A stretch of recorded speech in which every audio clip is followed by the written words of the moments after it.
Main sosmed harus pakai etika? Emang harus? Ya harus dong. Hai, Assalamualaikum warahmatullahi wabarakatuh. Ketemu lagi dengan aku Nanik di channel Naknik, channelnya Anak Unik. Nah, kali ini aku akan membahas sebuah topik yang cukup menarik dan bermanfaat untuk teman-teman. Topik di sini itu adalah topik tentang etika. Nah, apa sih etika itu? Etika itu adalah sebuah nilai moral yang biasa kita lakukan terhadap orang lain atau sebuah kebiasaan yang mengandung nilai moral. Nah, ini tuh mengacu kepada kesopanan dan kesantunan. Kalau bahasa Jawanya tuh kayak unggah-ungguh gitu loh. Kalau ke orang tua, bukan ke orang tua sih, ke semua orang gitu. Lebih tepatnya tuh kebiasaan baik yang sering kita lakukan. Itulah etika. Nah, kali ini aku bukan hanya membahas tentang etika saja. Lebih spesifiknya aku akan membahas tentang etika dalam bermedia sosial. Dan di sini aku akan membahas ada 5 poin tentang etika dalam bermedia sosial. Baik, langsung saja ke poin yang pertama, yaitu adalah penggunaan bahasa yang baik dan benar. Nah, penggunaan bahasa yang baik dan benar ini bukan karena kita tinggal di Indonesia ya, jadi harus menggunakan bahasa yang baku ketika kita memposting suatu konten atau memposting suatu quotes atau apapun itu. Lebih ditekankan adalah pemilihan kata dan bahasa yang dimana itu bisa nyaman masuk pada pembaca atau halayak umum. Apa harus pemilihan kata itu harus benar gitu? Kita kan cuma ngetik aja, tapi teman-teman sadar nggak sih, apapun yang kita ketik atau yang kita posting, mungkin itu hanya sebuah kata-kata atau sebuah postingan biasa. Pembaca yang menerima itu, mereka tuh membacanya tuh dengan kalimat yang dimana orangnya tuh ngomong sama kita gitu loh. Jadi nanti tuh akan masuk ke dia, dan kalau misalkan kalimatnya nggak sesuai dan kalimatnya negatif, nah itu akan berimpact buruk juga dong ke postingan yang kalian posting gitu. Dan poin yang kedua itu adalah konten yang terfilter. Mungkin berbagai aplikasi media sosial seperti Instagram, YouTube, TikTok mungkin memiliki sistem filterisasi tersendiri untuk konten-konten yang sensitif seperti mengandung pornografi atau mengandung sara. Maka dari itu, dari kitanya ketika kita mungkin tahu bahwa konten itu tuh akan berdampak buruk ketika kita mempostingnya, lebih baik diurungkan, jangan diposting. Dan bukan hanya memposting saja. Ketika mungkin kita scroll Instagram, scroll TikTok, kita tahu ada konten-konten yang senonoh tidak baik, lebih baik disembunyikan, dihilangkan gitu, difilter. Satu lagi, konten tentang peristiwa kecelakaan.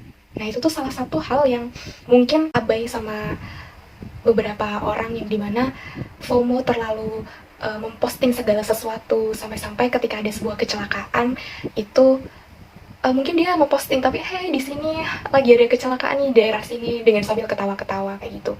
Ada yang seperti itu, dan itu menurut saya tidak tepat di momen yang seperti itu, dan nantinya juga akan berdampak buruk juga ke akun kalian yang kalian posting seperti itu. Dan poin yang ketiga itu adalah berita yang akurat.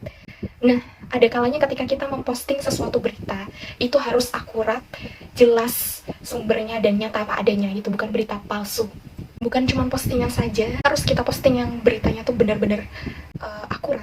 Tapi kita sebagai pembaca juga harus ngecek, harus riset apakah berita itu tuh benar-benar berita yang sedang terjadi atau berita yang benar-benar asli, bukan berita yang palsu. Kita perlu riset.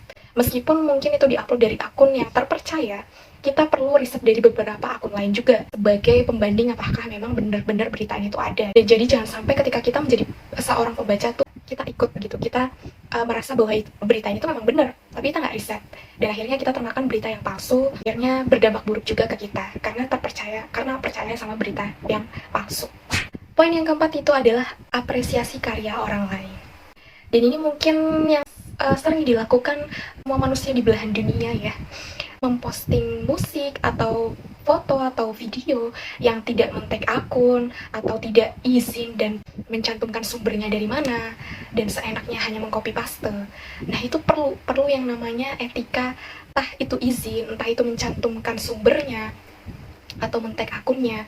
Itu penting sekali, karena kalau tidak nanti kita akan kena hukum pidana hak cipta, dimana kita yang mungkin sebenarnya udah nggak izin terus tiba-tiba copy paste aja, dimana kalaupun izin itu pun nggak diizinin sebenarnya karena nggak boleh gitu, nggak boleh di repost dan sebagainya, itu tetap nanti bakalan kena hukum pidana hak cipta. Dan yang terakhir ini adalah hati-hati privasi. Privasi itu adalah hal yang sangat penting. Penting sekali. Jangan sampai, mungkin karena kita terlalu FOMO, apa-apa diposting, lagi ngapain aja diposting, sampai-sampai data-data kita terekspos dan akhirnya ada penyalahgunaan akun, melakukan penipuan dari hacker atau apapun. Nah, itu impactnya buruk ke kita. Kalaupun kita mau mempidana, kita nggak tahu siapa yang menghack akun kita, yang menyalahgunakan data pribadi kita. Makanya dari kita harus aware dengan data pribadi kita. Jangan sampai apapun yang kita posting, sama-sama kita abai data pribadi kita itu terekspos. Ingat, gak semua itu harus diposting. Baik, itulah 5 poin etika dalam bermedia sosial. Semoga konten ini bisa bermanfaat bagi teman-teman yang melihat video ini. Dan terakhir dariku, apapun yang kalian posting dan kalian baca, itu menunjukkan kepribadian kalian dan menunjukkan karakter kalian. Baik itu mengarah ke hal yang positif atau mengarah ke hal yang negatif, itu adalah pilihan kalian. Yang terpenting adalah jangan sampai merugikan diri sendiri dan orang lain. Itu saja dari saya, terima kasih. Semoga bermanfaat, jangan lupa subscribe dan nonton video ini. Terima kasih, wassalamualaikum warahmatullahi wabarakatuh. Sampai jumpa.